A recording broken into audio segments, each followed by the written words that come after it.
word will teach us what is good. Assalamualaikum. For people who just joined, we're just giving it a minute. I think there's a few more families that are trying to come on. And love is for the beginning of La ilaha illallah. Ma is for the messenger Muhammadur Rasulullah. La ilaha illallah Muhammadur Rasulullah. Allah, there's only one God and Muhammad is his messenger. Allah, La ilaha illallah. Na is for known, the sleep God gave to give us rest after the day. And Ha is for the hijrah, the journey that the Prophet made. And Wa for wudu before we pray to help us wash our sins.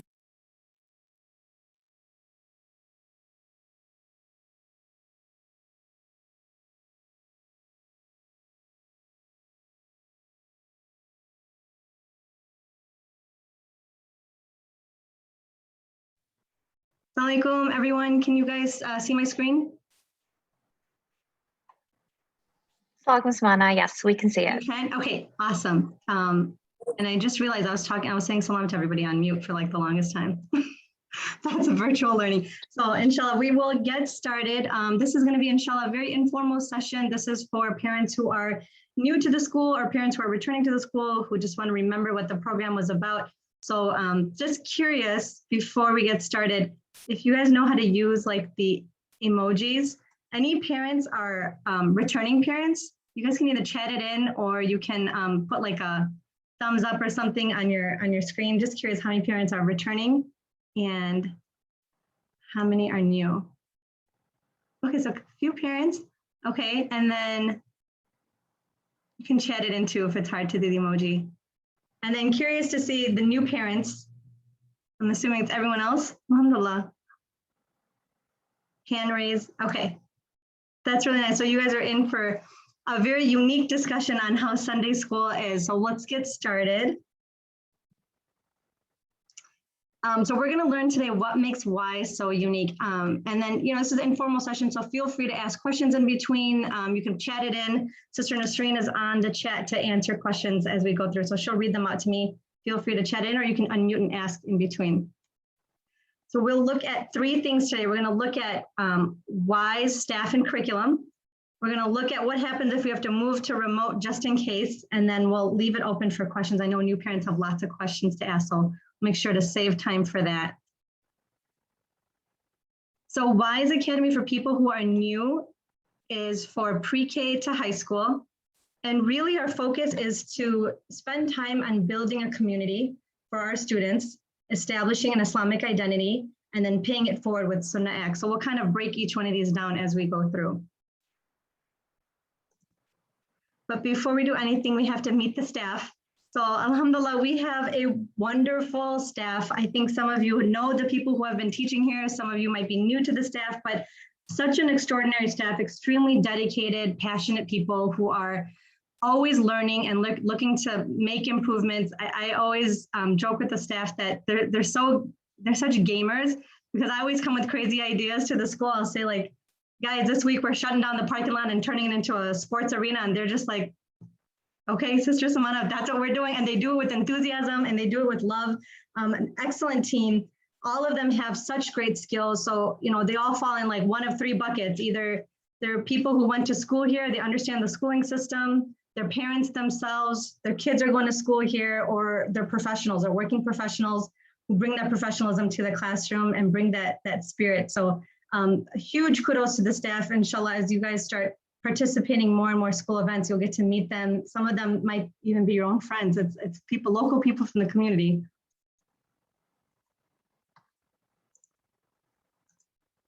And just a quick on our school board, who they're made up of. So we have extraordinary group of people who've helped put this school together. And we'll start sharing more in-depth info on who they are, but just high level, they are business professionals. These are people who actually for a living know how to run teams and run businesses. So they know how to run an organization. we have some heavy hitters in the education team, which I'm really excited about. I think one thing that makes WISE so unique is we have a strong number of educators. So certified teachers who actually teach in public schools are coming and spending their weekends to teach Sunday school. We have curriculum designers, we have early childhood instructors, a lot of heavy hitters in education, which makes such a difference in our program. And then our school board is made up of parents. So, something that makes us a little bit unique too is the board has people whose kids are actually the age of the students, like they're kids who are going to the school. So we know it, we feel it, we're living it. And we also have, unique to our school, a behavioral therapist on the school board and a social worker. So really unique team that helps our school come together. I'm going to pause here. I see some things in the chat. Sister Ernestine, are there any questions or anything in the chat yet?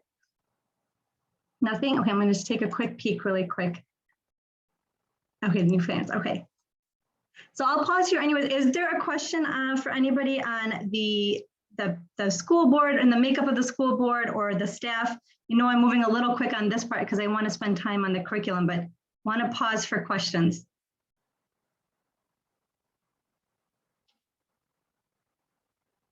Okay, I'll move forward. If you have a question, feel free to unmute or you can chat it in and we'll answer those questions. So we'll take a peek at our curriculum. Quick hadith here, Rasulullah Sallallahu Alaihi Wasallam said, anyone who pursues a path of knowledge, Allah subhanahu wa ta'ala makes easy the path of paradise for them. So yay to the parents who are really trying to make their kids on the path of Islam and making it part of their daily life. And, inshallah, we're all on this path together. We're going to work together as parents, as teachers, as community members to really just bring this forward, put our kids on the path to paradise and make it easy for them, inshallah. So looking at our school goals, we have 4 goals that we really try to encompass. So the first and foremost is friendship. Anybody who went to Sunday school here as a kid, you probably are still friends with your Sunday school friends. You guys can even chat it in. Any of you friends with Sunday school people from childhood? Let's see the chats. You can unmute too if you want to share. But for those of you who have had Sunday school or have had Muslim friends growing up, you know the value of good Muslim friends. And that's one of the things we want to focus on is making sure the kids have a place that they identify with. Muslim friends, Monday through Friday, they're in school, with all different people from different communities and different mindsets, but it's nice to come to a place with like-minded people and then being able to grow up with, good Muslim friends. So friendship is a big goal for us. The identity of a Muslim. One thing I think that helps WISE really reach the students is we don't try to make Monday through Friday separate from Sunday. So your Monday through Friday should feed right into your Sunday school program. They can't be from 2 different countries, basically. So we talk about ways to make yourself, fit into the public school by still maintaining your Muslim identity. We answer questions that kids are embarrassed to ask. We try to address social issues that are so present in our children's life, even from as young as 2nd grade. They have so many questions. So this is their chance to learn. This is their chance to find other people just like them. So identity is big for us. And then the mindset, establishing gratitude for Allah subhanahu wa ta'ala and a love for the Prophet and building that basic foundation. So I'm going to jump into one of these. I think a lot of Sunday schools like to say this and say like, yeah, we want to have them make friends and we want them to build an identity, but it's not always easy to do. So we have built it into our curriculum to make sure that friendship is at the forefront. So one fun thing that we do is we start Sunday school every morning with sports and games. So you can kind of see that picture there. They do this was pre-COVID, and I'll talk about what happens during a COVID year, but girls are playing flag football. They had minute to win it games. At the bottom, they're doing building an Islamic city out of Legos. So what would a modern city look like? So brain teasers. And so the reason why we do this is 2 parts. One is if they're just sitting in their desk the entire time and listening to a teacher talk, when do they get to make friends? They don't. So we make sure we dedicate that first 15 to 20 minutes to hang out with your friends. And then, and also that we want to make sure that they're getting a chance to interact. And we have found that kids who hate going to Sunday school, and we know it because our kids used to hate going to Sunday school, when they have sports in the morning and it's basketball day, they're telling their parents like, come on, hurry up. We got to go. I'm in charge of basketball. So putting that sports in front, they don't want to miss it. So it really helps getting them out the door. Instead of pulling them out the door, they're pushing their parents out the door to make sure they're making it in time for game time. So a little bit of strategy on the school part, and then also strategy for the students to make those friends, inshallah. And then we do our tradition. So we have our unique stuff, which is like games in the morning. Then we do our traditional learning. So it is still a traditional Sunday school. You know, I think sometimes people ask, is this like a Boys and Girls Club or like a Boy Scouts or Girl Scouts or something? No, it's an actual traditional Sunday school. They do have 3 periods of learning. They do learn Quran, the memorization and understanding of it. They learn the aqidah, so the beliefs of a Muslim. They learn the fiqh, the different ways that we worship. They learn the akhlaq, so our Islamic etiquette, and the seerah, the history of the Prophet ﷺ, as well as the other prophets. So very foundational building blocks. Think of it this way. By the time I leave high school, this is the bare minimum I need to know to be a positive, sound-minded Muslim. This is at least, at minimum, I should know these things. I'm gonna pause here to see if there's any questions. I know I've been talking this whole time. Any questions, or Sister Nasreen, any questions in the chat?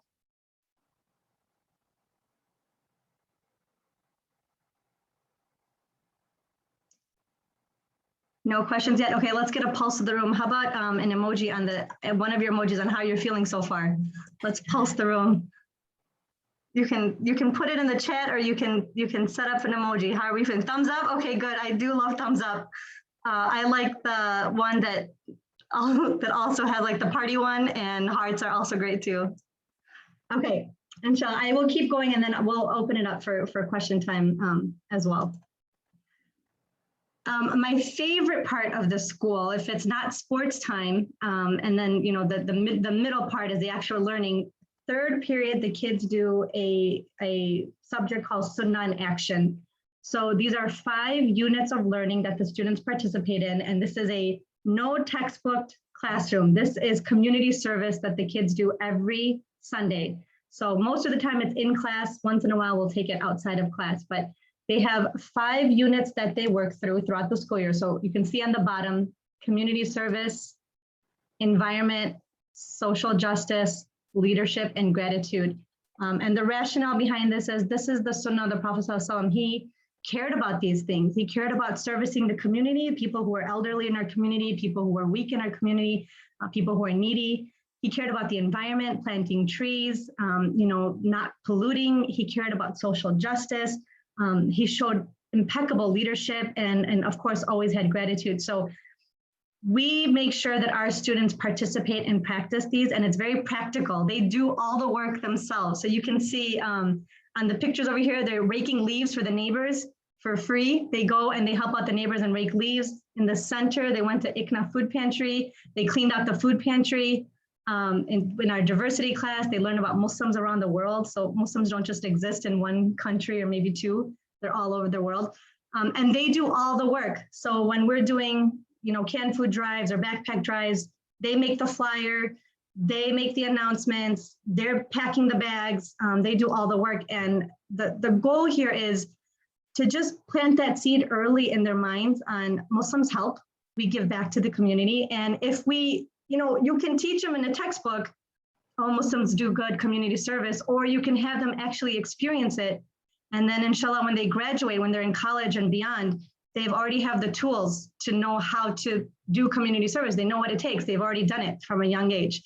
So I'm going to pause here to see if there's any questions on our Sunnah in Action. Not yet. Not yet? Okay. I'm hoping silence is a good But nice comments, very nice comments. Okay, I'll hear some of the comments. Go ahead. From one of our teachers, I believe. She's a teacher, and she said, student-centered curriculum is an excellent approach. So that's a good sign. That's amazing. And if we have any teachers on who would like to unmute, please feel free. I'll give it a second. And if you want to share some of your personal experience, I'm sure parents would love to hear from teachers. So I'll pause here if teachers want to unmute. I won't put you on the spot.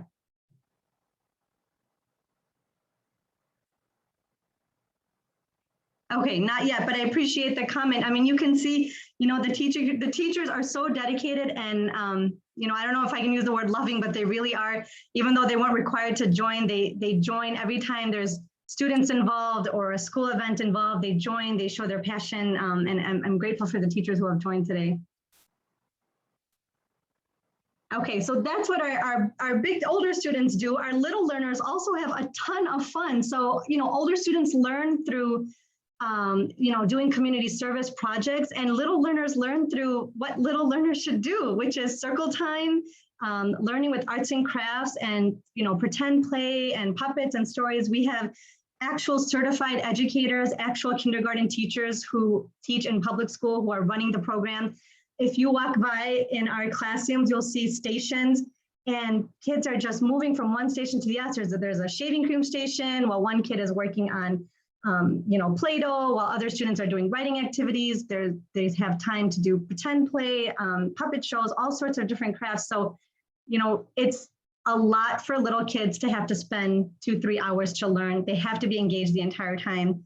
Can't expect them to sit there and read a book the entire time. So I think something that's special is we really make sure to give them that, that school feeling that they have throughout the Monday through Friday. We try to bring that into the Sunday school system too. So it shouldn't be two different worlds. It should just be very fluid. How it feels to be in school Monday through Friday is how it should feel to be in school on Sunday, except you have a bunch of Muslim friends with you. So we have a few questions. Okay. If you can answer Sure. a few questions. One question is, how is Sunnah in Action implemented during remote learning? Yeah, that's an excellent question. And actually, I will touch on it more when we get to our remote learning section. But just because a question has been asked, we actually were full remote last year. And one of the things that made us special is we did not let any of these things go. So we still maintained games, and we still maintained Sunnah in Action. When we do remote learning, we got really creative. We just made sure that, for example, one of the things the kids did is show their gratitude to healthcare workers and teachers. So they made yard signs. So you're in your own house, you are making your sign and you're sticking it out there in your yard. So we were very creative on how they were helping. And we also provide all the supplies to the students in advance. So I will show you in a few moments in our remote learning section. All of these things that we're looking at, we made sure to give them that same experience at home. And we kept true to our word and kept Sunnah in Action going even in remote learning. So I'll share more on that. Is there another question? Yeah. Just another question. How much are little learners expected to sit each day, or is it more play-based learning? Yeah, great question. So I think it's like every 15 to 20 minutes, they change their activity, sometimes even less within 5 minutes. So like I was saying, they do a lot of rotation learning. So they'll be at one desk doing an activity, and then they'll rotate. I think with it being COVID, we'll have to be a little bit more conscious of that. We're working out our plans of how we'll keep it COVID safe. But they have a ton of breaks. They we call them wiggle breaks. They move around. Anybody who was online with us last year in virtual learning, Brother Imran hosted kindergarten yoga. It was the highlight. My daughter was in the class, and every week I'd ask her, so what was your favorite part? She's like, Brother Imran taught us yoga. And so they do movement, they do, they do different activities, even just a switching of the activity. So they'll go from doing Play-Doh to using the whiteboard to coloring. That's also just changing because we know we all have kids, they can't sit for more than 5 minutes. So we make sure to keep them rotated. Any other questions? I think that's it for right now. Okay, I'll keep us moving. I'm going to make sure to stick to the time because I know we are, it's like in the middle of, it's like one side is dinner and one side is namaz, and we're just like, let's just stick it in the middle. Okay, so here is a snapshot of our schedule. Starts at 10 o'clock and ends at 1. This is the in-person schedule. So we're going to try it out for the first few weeks and see how in-person goes. COVID's going to be a dictator if we have to move virtual or not. But when we're in person, the first 20 minutes, like I said, is team games and team activities. We're going to start planning how we'll keep that COVID safe, but still maintain the activity portion. I think that's the favorite part of, honestly, not just the students, the teachers love it too. I find them playing more than the kids sometimes. We do Quranic studies, we take a break, we do snack time, they get to go outside in good weather. and then we do Islamic studies. And then that last period when they're kind of exhausted is the fun period where they do community service work. So more information as the year progresses on how we will keep it COVID safe, but we do make sure that they fulfill those community service curriculum pieces. And then the school ends with Zohar Salah. So they leave as soon as Zohar is done, then they're ready to leave. Okay, so COVID accommodations, we are putting together our plan right now. You'll have a formalized plan in email. If you are a new parent and you just want to learn more, you can chat in your email address. We'll hold on to it. We'll share the plan with you, but just at a high level, we're making sure masks are required. It's government mandated. The state has mandated that all teachers have to be vaccinated. So there's a vaccine mandate. There's social distancing as much as we can. We're gonna work towards that. And then I said adjusting the school activities. So we're not gonna let the essence of the school go, but we are gonna get creative on how we will maintain those activities and still maintain a safe distance. Zohar prayer also, instead of praying all together, I think we're thinking about splitting them up. So students might be praying in their classroom or, or more spread apart, and then pick up procedures. So all of those things will be emailed to you. We used to just kind of have all the kids line up together, but we have to make sure that they're being safe. So we will share some of those pieces with you. If there's any comments or any suggestions or anything that you see that your students or kids are doing in public school and you want to share, feel free to share, or you can chat it in. I'm going to pause here for questions because I know COVID has a lot of questions. Any questions on this? So far I see, what's the class size for little learners? So Little Learners has the biggest classroom. I think it can accommodate, like size-wise, it can accommodate 25 easily. But usually we have about 10 to 12. So there's a lot of space and they're really split out. And even the way their desks are shaped, they're not sitting next to each other. There's kind of like a gap between them. That is something we're keeping in consideration with registration. We're looking at, how many students we can take on. We want to make sure that we're keeping the students safe. We do want to accommodate everyone, but safety first. Safety is the first most important thing. So, more information on classroom sizes. So far, it's looking good. I think the number of registrants and the classroom size seems to be at a good pace to keep the kids safe. Are you allowed to ask questions or should we just chat them? What was the question? The question was, do little learners have a different timeline than like the older grades, like kindergarten and above, or is everyone on the same timeline? Everyone has a full 10 to 1 just because it's hard for parents to drop the kids off, and come back and go back. But they have extended breaks. They have more leniency in their class periods, and their class periods are not like older students where it's like first period, second period, third period. It's more fluid in their day. So when the teacher will gauge, if they're getting tired or if they need a break, their snack break is longer, their recess is a little bit longer, their playtime is longer.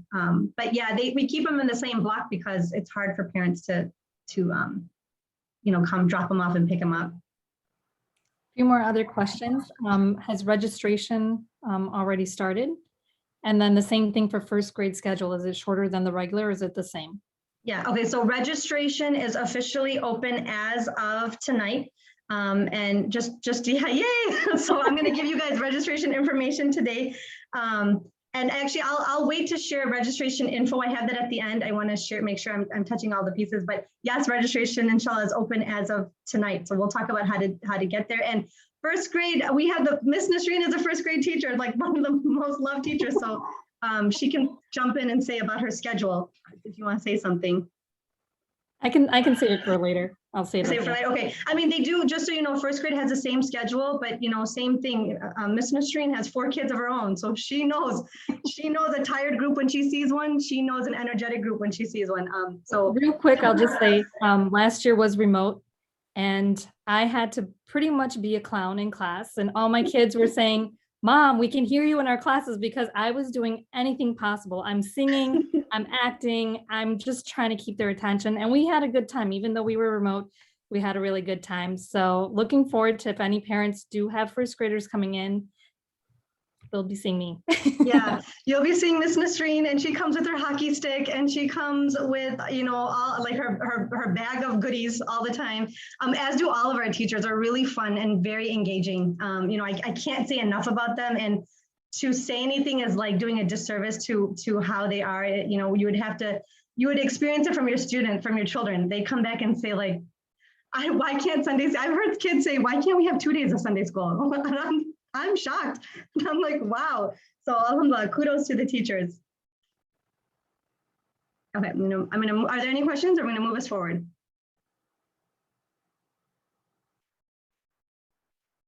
Sorry, none so far. None so far. Okay, so just to close the loop, so all kids are from 10 to 1 when we are in person.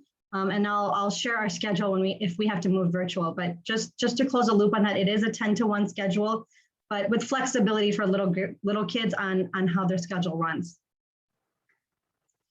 Okay, so if we have to move to remote, I mean, it's definitely a possibility. I don't want to give anybody false hope to think that no matter what, we're going to be in person.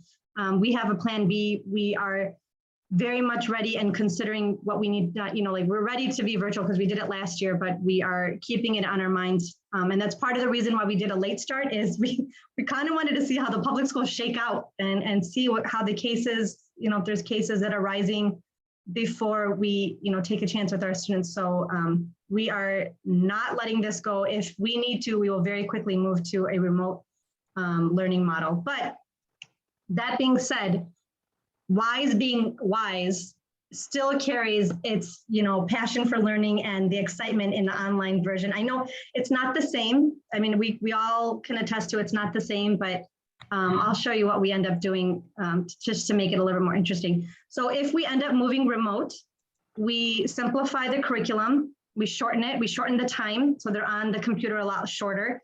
And then, but we do not lose our interactive stuff. So they still do those morning games. They still do sit on action. I'll share that in a second, but we do accommodate. So shorter curriculum, reduced time. And I know it's, at the end of the day, it's less learning, but we have to be mindful of how much time the students can spend online. They're checking out. We know we are in meetings all day. We check out after like an hour or so. So we know the students do too.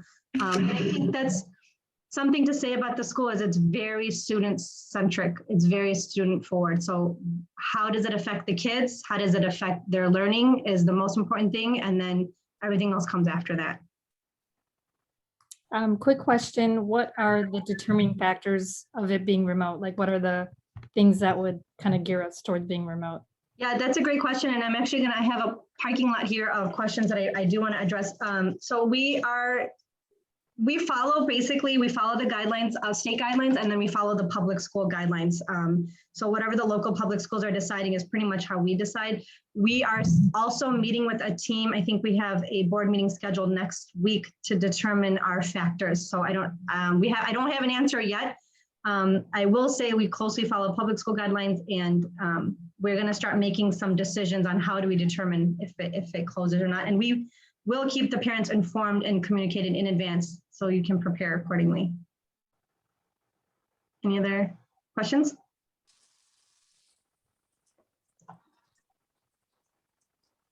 Okay, so when we are remote, we still keep the game time in the morning. They do virtual games. We have them set up, and that's their morning time. They do brain teasers.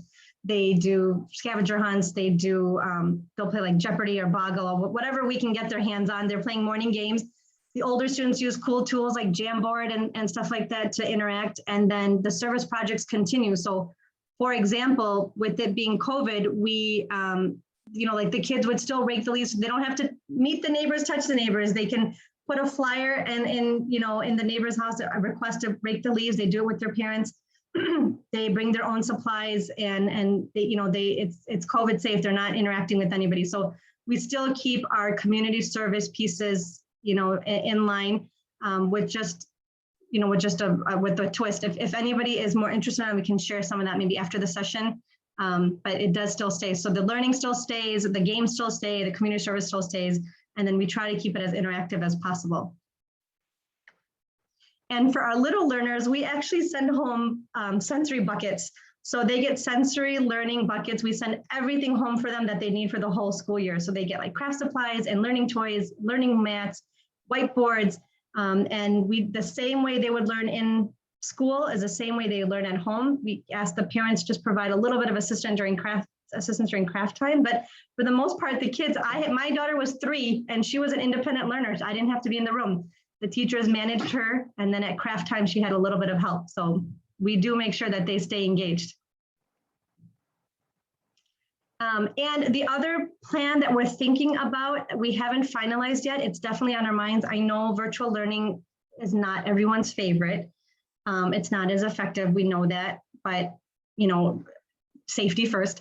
So one of the things we're thinking about this year that we did not do last year is we might try to do a hybrid schedule where they do 2 weeks of virtual learning, and then maybe that 3rd week, if it's if it's safe and if it's okay, we might get together for some kind of special event. We do want to continue that community building piece. So it might be in-person learning at the school, or we're looking into doing special events. So even if learning is not there, just even the concept of like brotherhood, sisterhood, just being together with your Muslim friends and your Muslim brothers and sisters and special events. So we're looking into that, more to come, but that is something we're thinking about for this year is plans for a hybrid schedule. So it would be like 2 weeks virtual, 1 week they come and they do some kind of fun activity, or they do learning in the school. If we do move to hybrid, I'm just putting this out there right now, would definitely need volunteers to do some of these fun activities. So our teachers are very dedicated in making lesson plans and tests and quizzes and grading. So if we end up moving to the schedule, we'd really love to have some volunteers help us with these special events. Any questions here on virtual model? Quick question. So one question is, your website has a tuition for remote. Is it different in person? And if so, what is it? Yeah, I will share the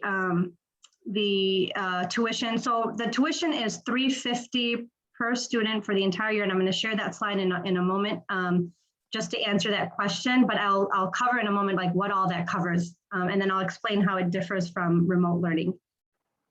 So remind me, Sister Nasreen, if I forget. I have a slide for it, but if I forget, just remind me. Okay, so I know I'm gonna put in a reality check here, like this all sounds great, like, but is this really gonna work? I know that's in every parent's mind, because I'm a parent and I question everyone too. So all of this sounds so great, Sister Samana. Is this really gonna work? Are the kids really gonna be engaged online? For one thing, it's online, so it's not gonna be exactly the same as in person, but we really do try hard to make sure that happens. And our teachers, they get a lot of training, and if there's teachers on the call, they'll know we meet at least 3 or 4 times throughout the years. The teachers get coached throughout the week. And so we make sure that we're not falling behind. If we are planning to have that really good experience for the students, teachers go through a lot of teachers training. So yes, it does work. Of course, it's not as ideal as being in person, but comparative to other virtual learning models, I would say that we spend a lot of time to make sure it's engaging. And so comparatively, it's definitely a different experience than other students have had in other schools.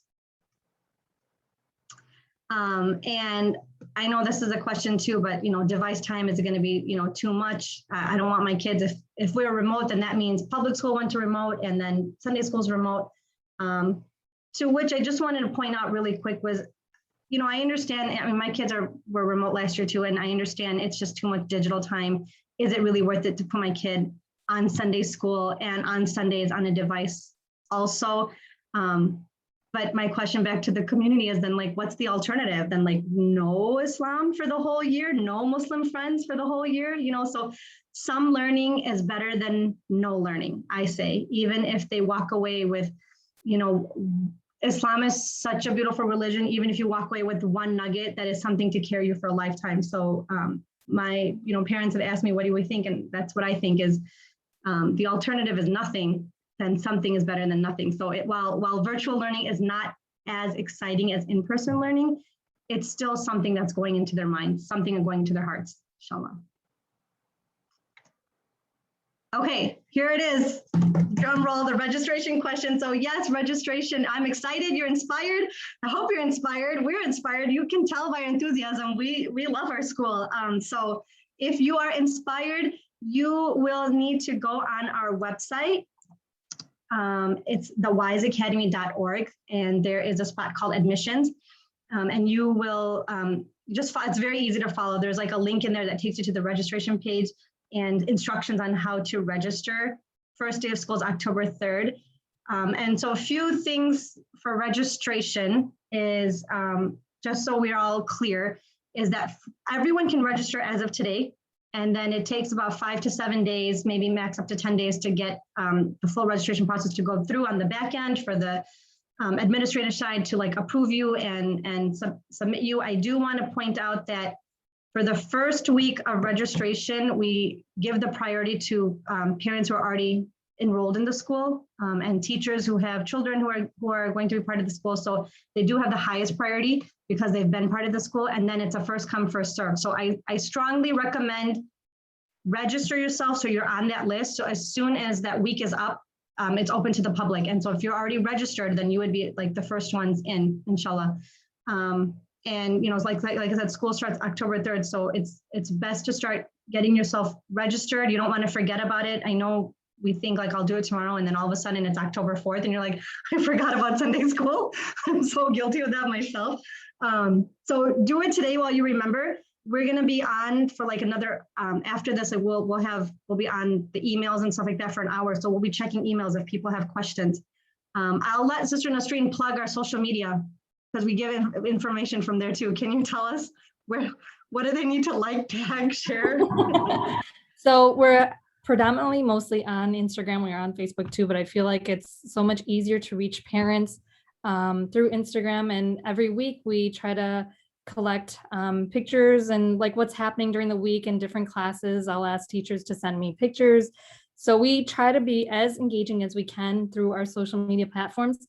And the nice thing is that the younger kids, like teenagers and, you know, anybody that has social media, they're actually following our page too. So a lot of times we put in, like if it's Jummah, we're going to put in like a hadith, you know, kind of going with Jummah, or if it's a special holiday, we sort of kind of keep it engaging, not bombarding it by any chance. You're not going to hear from us every day, but once a week, there's something. If there's a, you know, something that is happening in the world, we probably post about that too, whether it's something Islamic or something just in the world that everybody's talking about. I think like last year or the year before, you know, Kobe had passed away, and I know that affected a lot of young boys and they were kind of sad by it. So we made like a post about that. So it's very almost engaging. I would recommend anybody following it if you have it. Recommend your kids following it if they have it. Something like if they're going through their feed, they'll see something Islamic. Oh, it'll just pop up like a hadith out of nowhere. So that's how I tell my son to follow it. I'm like, you're following it no matter what. But yeah, we put all our updates on that,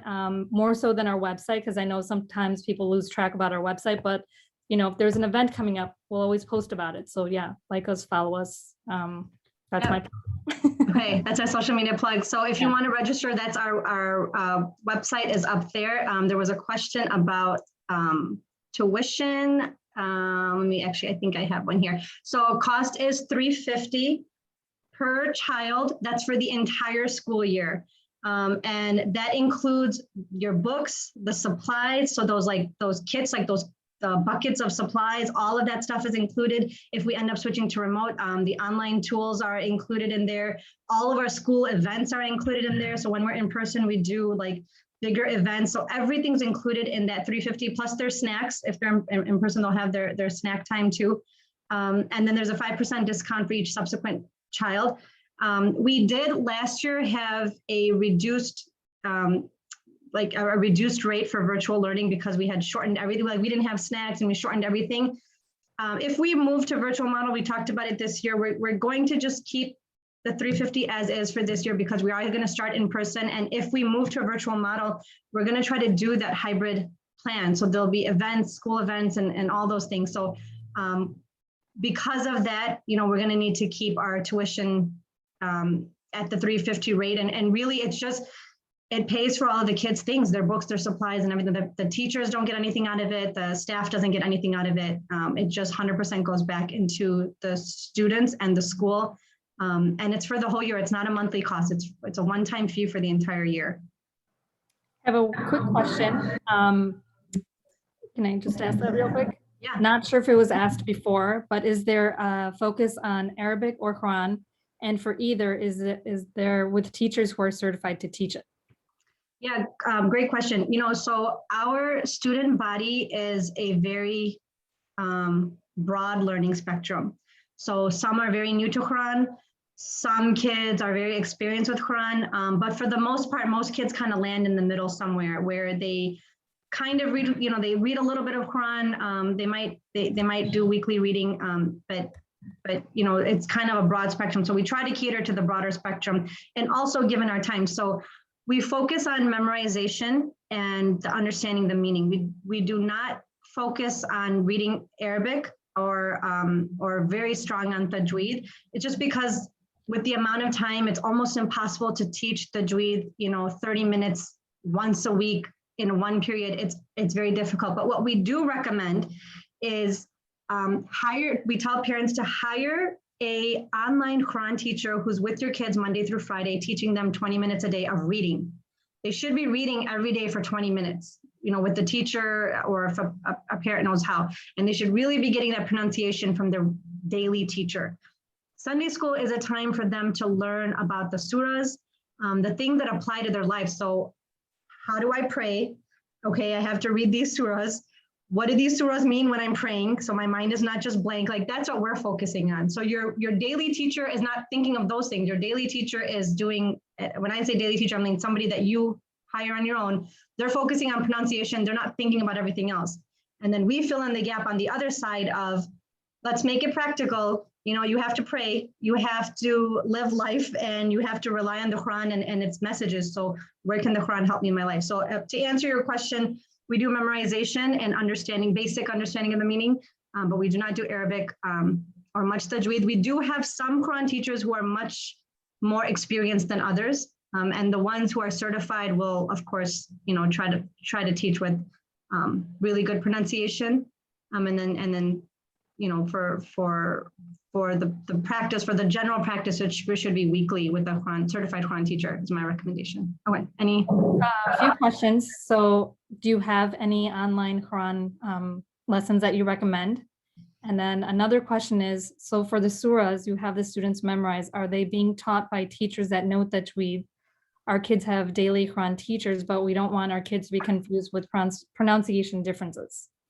Yeah, most of our teachers have tajweed, and then that is something like I have tajweed and experience in tajweed or certified in tajweed. That is something we're looking into this year as opposed to the previous years. I mean, I'm to be transparent with everyone. It's hard to find volunteers. It's hard to find people who will give up a Sunday and teach. So we have to work, as amazing as our staff is, they excel in many areas, but not everyone excels in Quran. So what their teachers do, I think that's been working is those who are not certified in tajweed, they use online tools. So when they're memorizing the surah, they play the video. So the kids follow the video. And they listen to audios and those kinds of things. I think that's been helping teachers who are not tajweed certified. So it's listening to a YouTube clip and then they talk about it together in class. But that is something we are looking into is, and if anybody knows any certified tajweed teachers, please send them our way. But we're looking to make sure that the Quran teachers have that pronunciation, inshallah. I'll just speak, I'm, first grade teacher, and my tajweed is not as good. And we did have a Quran teacher the year before. And then last year we went remote, so I was doing all.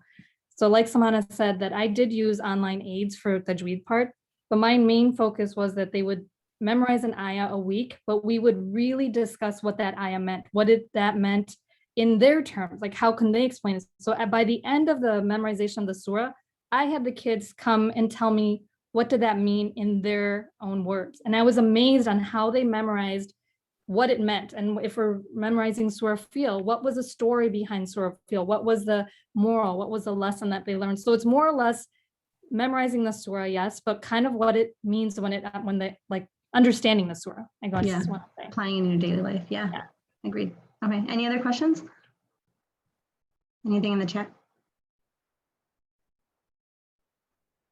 And people on the call, you guys are free to unmute, ask a question. This is a very informal session, so feel free to just unmute and ask. Or any comments, if there's any comments or thoughts or anything you'd like to share, this is a safe space. You're welcome to share your thoughts. Assalamualaikum, Sister Samana. This is Miss Amina, the middle school teacher. Just wanted to let the new parents know that, it's a very confusing time with remote learning potentially and in-person learning, but having done remote learning last year, I do feel like the students still benefited, especially the middle school students. It's hard to get them to engage, but I was really impressed that all of my students had learned all the steps of prayer from beginning to end and passed the prayer test because they were tested with 100%. And we asked them to show us a video of how they're doing it or do it on the Zoom. So we were creative in how we did our lesson plan, but I do feel like, remote learning still was beneficial. Inshallah, we'll see everybody in person. It won't come to that, but I just want to ease anybody that's having those concerns. Yeah, Jazakallah, thank you, Sister Amina. Sister Amina, by the way, is one of the loved teachers because she can relate to, young students, and she's also the coordinator of so many of our programs. So anytime you see on our Instagram page something fun and exciting, it's probably because Sister Amina put it together. So like she's saying, I agree, it's not an ideal situation, but it's still learning. They're still walking away with something valuable. They're still forcing themselves to dedicate an hour or two towards Islam, towards learning, towards being with other Muslims, like-minded Muslims. So, but Jazakallah, yeah, the middle school girls shine, always shine, as do the boys. But I always favor the girls. Okay, I have one question. If we are new families, how do we register with the school? Because the registration website says to use an email address registered with the school. So how do new families register? Okay, I think you can just set up I think you just put your own email address in there and then it will say set up a new password. But if you can chat in your email address, I will keep that and I'll have someone reach out to you if you're having trouble. If new parents are having any trouble, I will we'll send out a communication. I think it should just be, you can just put your email address in and reset your password if I'm not mistaken. But I will take that as a follow-up. So new parents. Okay, registration. Okay, anything else? Yeah, another question is there an Islamic studies curriculum for 3rd and 7th grade? Like, did you post the curriculums? I don't think yet for the grades. We didn't post it online. It's not posted online. I can just show you the third, so for 3rd grade for sure. So all the kids have, books like these are wonderful books that follow a scope and sequence. So the way the textbooks are designed is it's very age and grade appropriate. So for example, it's written in the reading language of a 3rd grade child versus a middle school child would be different. The font is bigger, the pictures are more vibrant, and then the context is age appropriate. So the amount that they're learning is appropriate to their age group, as well as what they're learning. So we make sure it's like a build approach.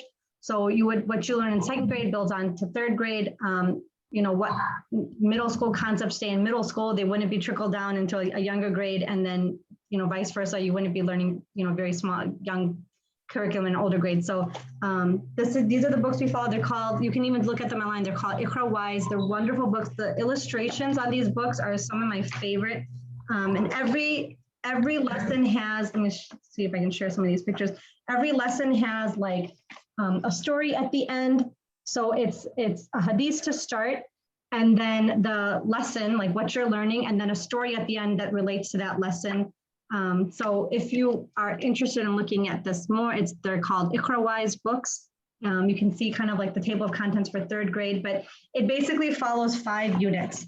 So I'll just share this with the group since we have a few minutes. So you can kind of see, I don't know if you guys can see that there, but the 5 units are what we talked about. So identity of a Muslim, the beliefs of a Muslim, the ways of worship, Allah's prophets, and then the seerah. So 5 units of learning in this one book.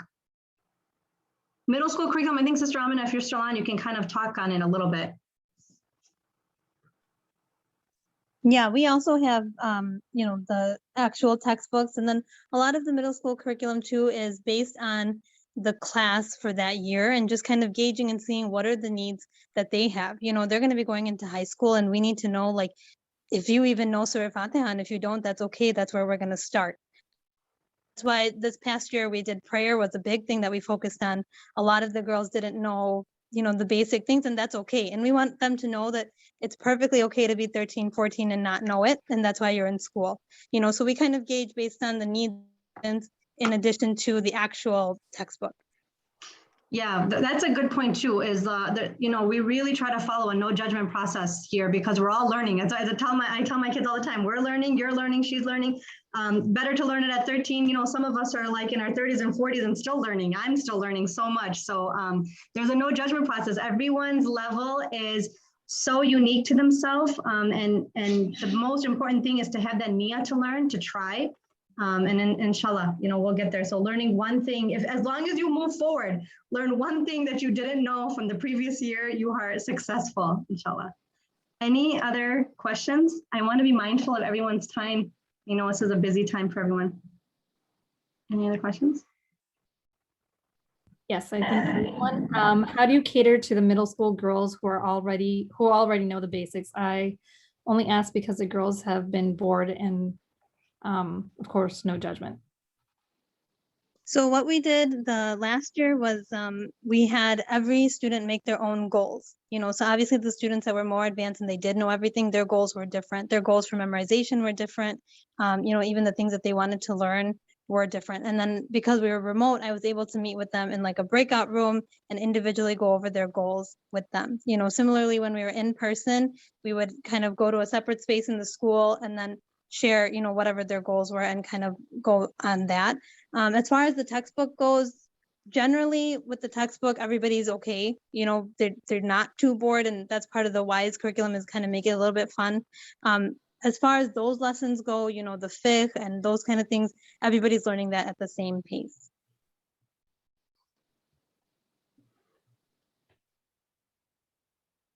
Any other questions? They're wonderful questions. I'm glad to see the interest of the parents. It's nice. And I appreciate everyone coming on at, you know, 6:30 on a weeknight. It's not easy, but you know, it shows that you care about your kids and their education and you want to pick the right school for them. So, you know, if I pull myself out of this, as someone who represents WISE, just as a parent, you know, if you're new to Sunday school, you know, look around and see what schools work best for you, compare it. I definitely recommend comparing it and picking the one that's best for your students, for your children. You know, if you have additional questions beyond this, you can definitely email admin@thewiseacademy.org and I'll respond there. You can chat it in, you can stay on for an extra few minutes. I'll hang out if you have extra questions, but you know, a big pat on the back to the parents who are making that effort for their kids. You know, it's so important, even though it's tough on the kids maybe, and not everybody is excited about it, not everybody wants to do it, but in the long run, they're going to benefit from it. They're going to, something will go into their mind and in their hearts and they'll benefit. I think one thing I'll share too that I really love about the school is all of our older students, like the high school students, they had such a great experience, which is rare, that they all came back and became TAs and volunteered. Like nobody forced them. They all came back and became TAs. They all ask us, can I participate in the schoolhouse? Can I participate in the school? So that's a great sign for us that, you know, that's the goal, right? Is they go through Sunday school and they want to come back and still be part of it. It shouldn't be like, I'm out of here and have nothing to do with this religion ever again. It should be like, I want to be part of this and this is part of my life, this is who I am. So that's the goal, inshallah. Any other questions or comments? You guys are welcome to leave comments, improvements, recommendations. You can definitely leave those in the chat or you can share them here. I don't see any. I'm gonna make one final plug before I let everyone go, which is volunteers to make a school great. You need lots of volunteers. So please email us at the school email. And, you know, it doesn't have to be a full year commitment. You can volunteer for a special event. You can volunteer, you know, it could be something small that happens over the couple of weeks and then you're done, but definitely looking for volunteers. If you would like to teach, please reach out to us. You don't have to be a super experienced certified teacher. I will teach you that. I have a teaching background, so I help train all the teachers And we kind of, we help with the lesson planning. So if you like to teach, please reach out to us. I can attest to a lot of the teachers on here that not just are the kids having fun, but the teachers have joy, like they're enjoying the process. Please feel free to reach out to us. If that is it, then I'm going to close this session here. You want to put the email in the chat, the admin email? Sure, let me put that in there. Okay, that will be my last thing.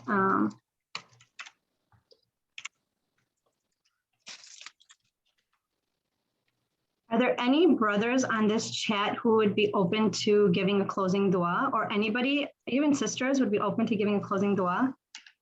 Since there was a question about pronunciation, I want to make sure we're doing it right. Anybody would be open to it? Don't be shy. Okay, that's okay. I will do the dua. I'll just make a, we can all just take a second to just read Surah Fatiha to ourselves. And inshallah, we pray that, the best outcome for our kids, for not just our own kids, but everyone's kids. I'm just going to really quickly just read Surah Fatiha to ourselves, and then I'll close out the session.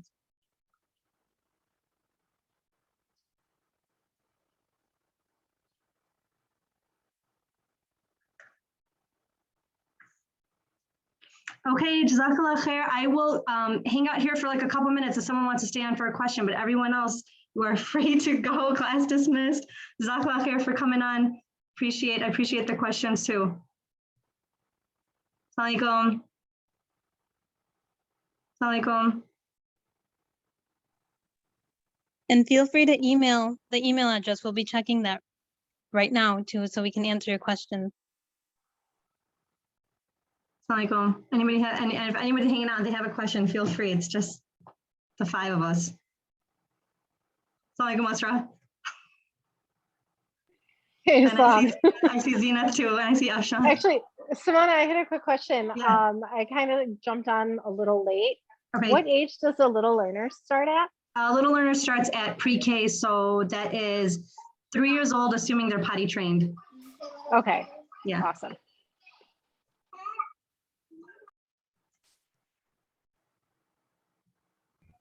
An email to use for questions and comments would be the same one, right? Same one, yeah. admin. We'll respond on there. We'll respond right away. And that was a good question about new parent registration. I have to double check into that. Okay, I'm gonna close it out, inshallah. Hope to see you guys on the other side of this. Assalamu alaikum. Alaikum.